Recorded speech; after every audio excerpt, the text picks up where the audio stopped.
Children!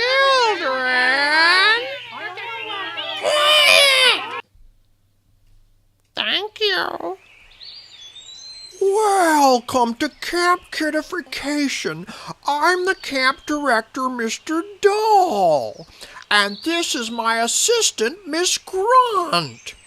You kids are really going to have fun, and you'll also learn about important FASB updates, like the one concerning goodwill impairment testing.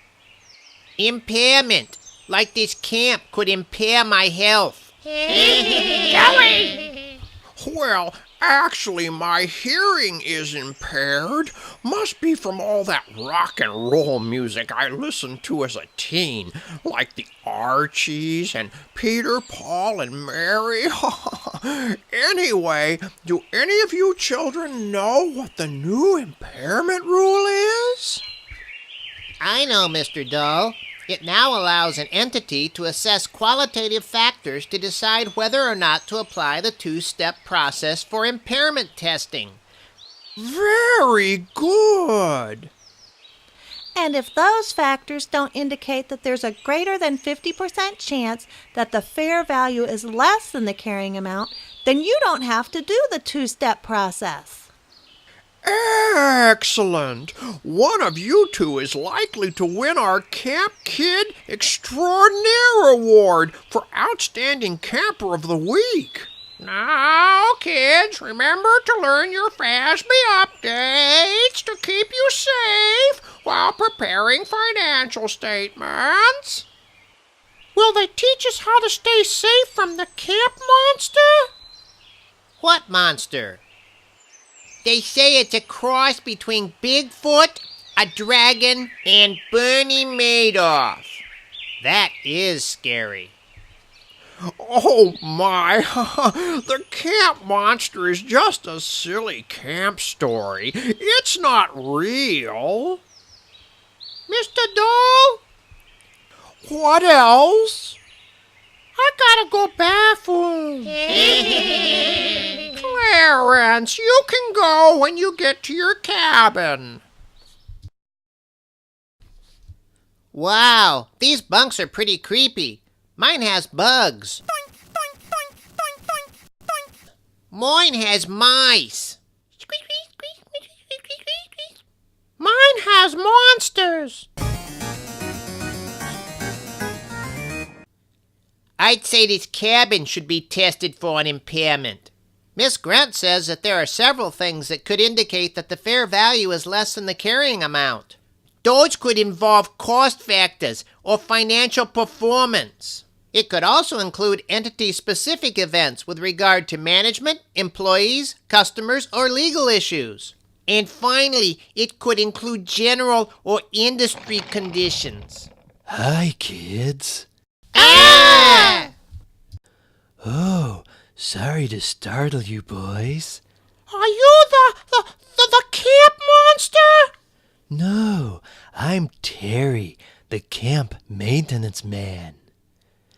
Well, can you tell us about the camp monster? Don't be silly, boys. That's just an old legend. That makes me feel a lot better.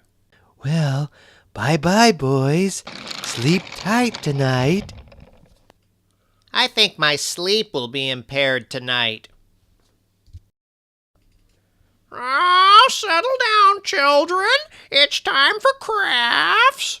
Today, we'll make some items with popsicle sticks.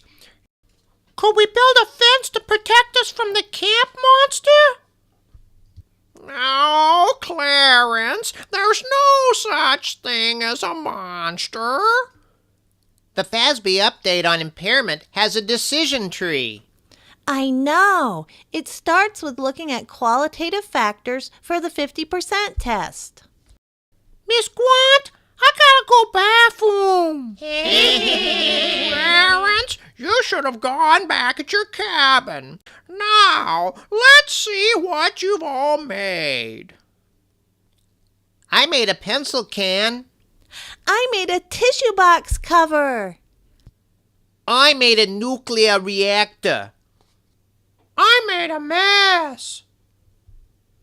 Oh, my. Hey, Joey, how did you do that? I watch a lot of Gilligan's Island reruns. Now listen up. It's time for sports. We're going to have tug-of-war and dodgeball. But first, we're going to learn about archery and the new deconsolidation rules for a subsidiary that is in substance real estate. That issue has caused a lot of diversity in practice because control can be lost if the subsidiary defaults on the non-recourse debt.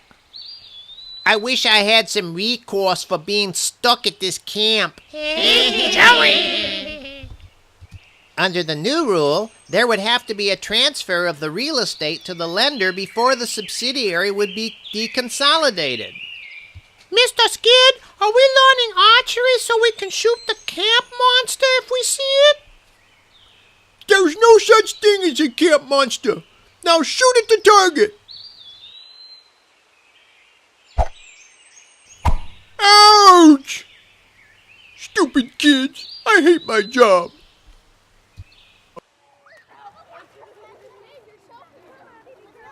Now, kids, you be safe out there in the water, and let's see if we can figure out how contract revenue should be handled under the new FASB update. The main principle is to recognize revenue for the transfer of goods or services equal to what they're entitled. I suppose you'd begin by identifying the contract and the separate performance obligations. Next, you would determine the transaction price and allocate the price, and then you would recognize revenue as the obligations are met. That's right, Calvin. Say, you've got a good chance at winning the Camp Kid Extraordinaire Award. Clarence, did you go to the bathroom yet? Well, sort of. Is it me, or did the water just get warmer? Oh, my!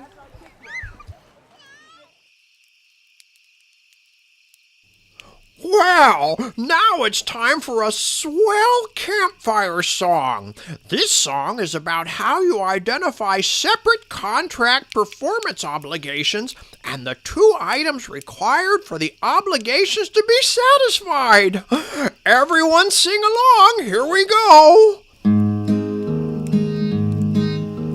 Goods and services should be separated For performance obligation. What is needed for distinct criteria? Items sold separately or value on its own. How do we know if an obligation satisfies? The customer consumes and has to pay the bill.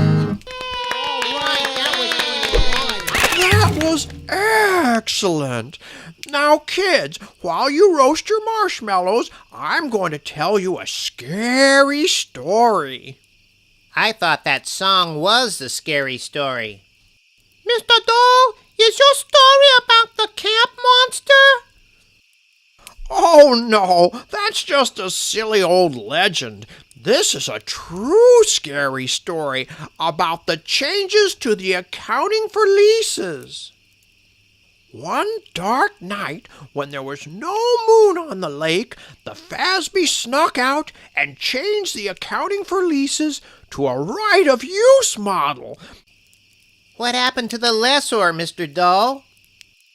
They were forced to either create a lease liability or de-recognize the underlying asset. Wow! What happened to the operating leases? They were never seen again. Ah! That was scarier than the camp monster. Now, Mr. Doll, no need to scare these kiddies like that. You know that's only an exposure draft. Ha ha ha, that's right. Now, kids, don't forget, tomorrow morning before you leave, we'll announce the winner of the Camp Kid Extraordinaire Award. Uh-oh, my marshmallow is on fire. stupid kids. I hate my job.